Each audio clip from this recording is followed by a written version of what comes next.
Thank you for joining us today on Coastal and Progressive Rainbow Forum on Society Bites Radio. Today we will be speaking with BRIDGET MENDEL, candidate for the school board in Manatee County. And welcome, BRIDGET. Thank you for having me back again. I really appreciate it. And I want to pick up and start from where we were last time. Why don't you start by just summarizing a little bit of what we talked about in our first segment, and if you can remember a little bit of it, and well, summarize why you're running for the school board. I guess that would be and your qualifications there, and then we'll go from there on some other questions and points. Sure, that sounds great. I decided to run for the school board back in October. When I was on the way home from attending the hearing. It was an Educational Practices Commission hearing for our superintendent in Manatee County, Cynthia Saunders, who had been accused of and found guilty of overinflating graduation rates to try to manipulate the district grade and the school grades. The process by which she did this was micro-targeting a small group of students whose families were very disenfranchised, who many did not speak any English, many were fearful of their immigration status, and suddenly these children were arriving at school or getting phone calls to their homes and saying, you're no longer enrolled in public school. I'm in Manatee County any longer. And then when the state, this was flagged by the state when they kept seeing all of these students who were being coded in Manatee County as homeschoolers, because it was one thing to just leave these kids out in the street. It was another thing, you had to code them in a certain way. So she chose to make them all homeschoolers. She also did this with kids who genuinely were dropping out of high school in Manatee County. Some kids went on to get a GED.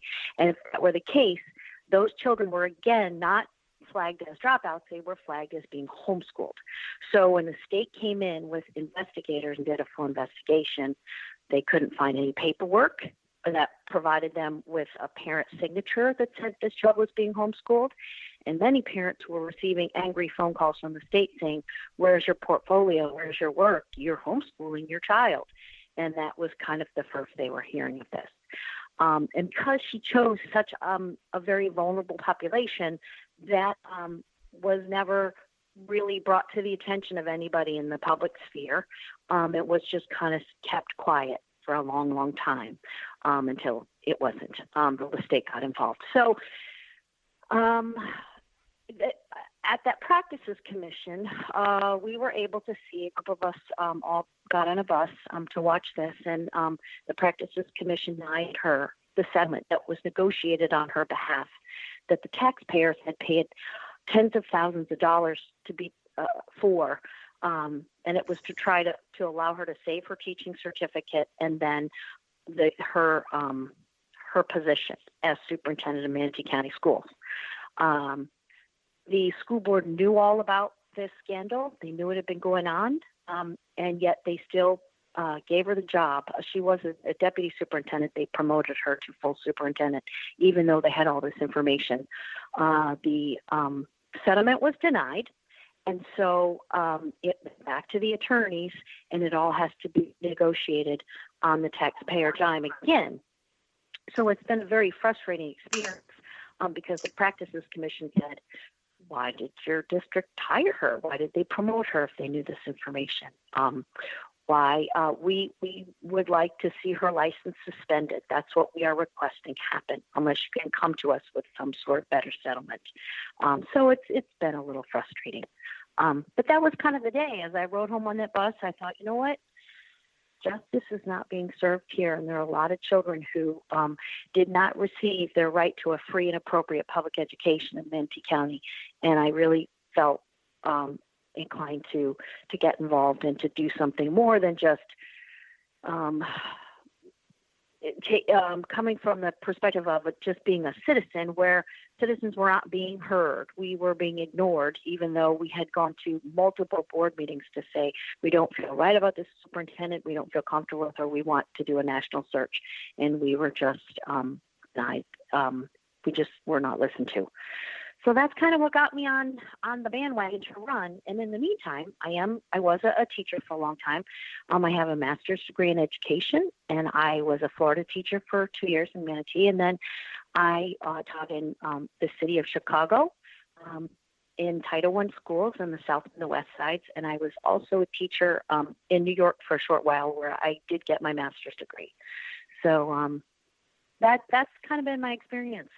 And so when I realized that education was changing dramatically, not only in the county but in the state as well, I decided to leave education, and it was really heartbreaking. And I do miss it every day, but sometimes I feel like I'm doing some better work on the outside, and I'm hoping to do even more, make more changes, positive changes, especially for our more vulnerable communities as an elected school board member.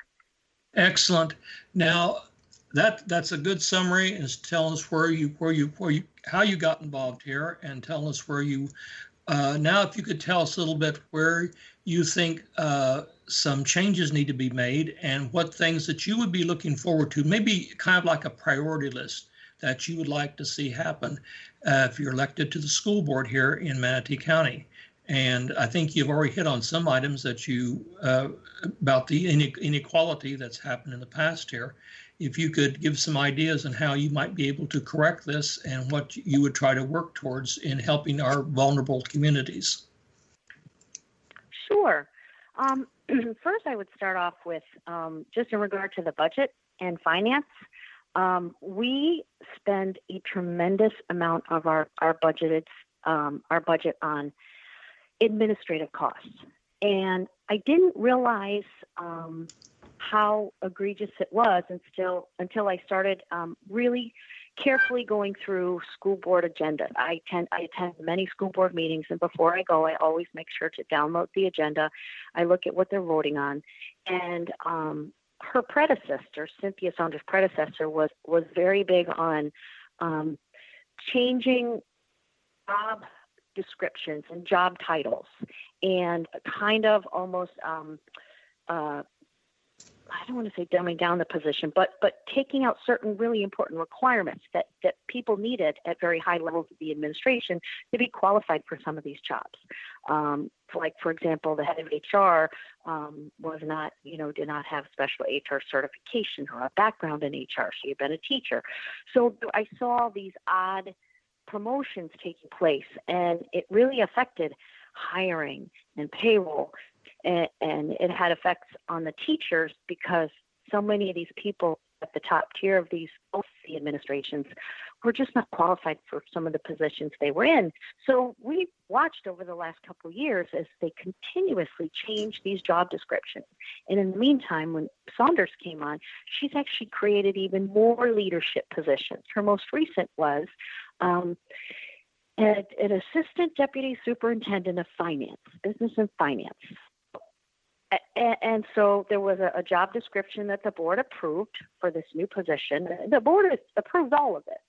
And then they always give like a salary guideline. Like, if whoever we hire, the salary is either like $90,000 to $148,000. And with every single position that Saunders has filled at these top tier, these people don't start off at $90,000 and give them something to work towards, or, they always start out at the top end of a salary scale. And it is maddening to me. We've lost two CEOs, Manatee County school CEOs. We lost two in 1 year. That was last year. So because of some sketchy things that were done with money, and here we bring in this new person, and we have to elevate them to the level of deputy superintendent instead of just CEO, and then we have to pay them at the tippity top of the pay scale. So that's one of the things that I have found very, very frustrating. And I wouldn't have known any of this unless I had taken the time to go through each and every agenda before the board meetings. That's a pet peeve of mine. It's very frustrating. What it has enabled the superintendent to do is have a level of loyalty with her inside people, and that allowed her to inflate graduation rates. This actually was seen in the Inspector General's report, which was approximately 140 pages. It's an interesting read if anybody would like to see it. It's public record. And you can see where her top level people in that cabinet all knew this was going on, and they were putting pressure on people under them to change code and to push these kids out of school. And it's not okay. And a lot of them aren't certified or qualified to be in some of the positions that they're in. So issues like curriculum instruction arise, or finances arise, or, things like that. Our new finance director, though, as a deputy superintendent, was a long-time finance person in schools across the state of Florida. So I feel comfortable he has background in it. But what was the purpose of having to have him come in at such a high level, at such, the end of the top end of the pay scale? So that was one thing. And then the other thing I have great concerns with regard to finances is the amount of money that we spend on educational technology. I'm not anti-computer, I'm not anti-tech, but what I'm not okay with as an educator is the millions and millions that we spend every year on products that are not properly researched. They're not peer reviewed. They're not third party reviewed.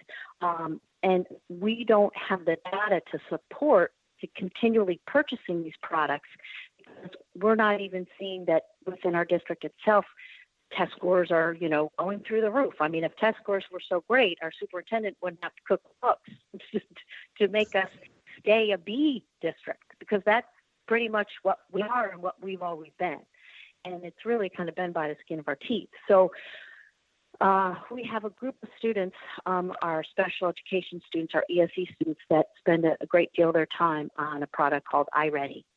And the company is very specific and very clear. It says this product is not to be used with children with dyslexia. Every diagnosed child in our county is on iReady who have dyslexia. It's not to be used with severely learning disabled students. This is our number one intensive instruction program for our struggling readers. And when you look at the research, is it researched? Yes. It's researched by people within the company, or a company that they paid to do the research, and then it's not peer reviewed, and it's not third party reviewed either. So one of the things that, again, it all comes back to that child's right to a free and appropriate public education. When that child has an IEP, by law, the only instructional materials that the district is allowed to use to instruct that child, it has to be peer reviewed. It has to be third party reviewed. It cannot be a flash in the pan ed tech product that is mastery-based learning that a kid sits on a computer and just clicks through all day. There is no research that shows that that's appropriate for a child who has learning differences and unique needs in regard to processing, whether it be visual or auditory. And so, but we do know that the teachers actually have the greatest impact on the educational outcomes of our students who struggle with learning disabilities. And there is reams of research that go back decades, and unfortunately, we spend a great deal of time taking these struggling learners and putting them in these intensive reading classes that are nothing but computerized ed tech software that these children have to sit on every day, 45 minutes a day, sometimes 90 minutes a day, depending upon if there's a double block schedule.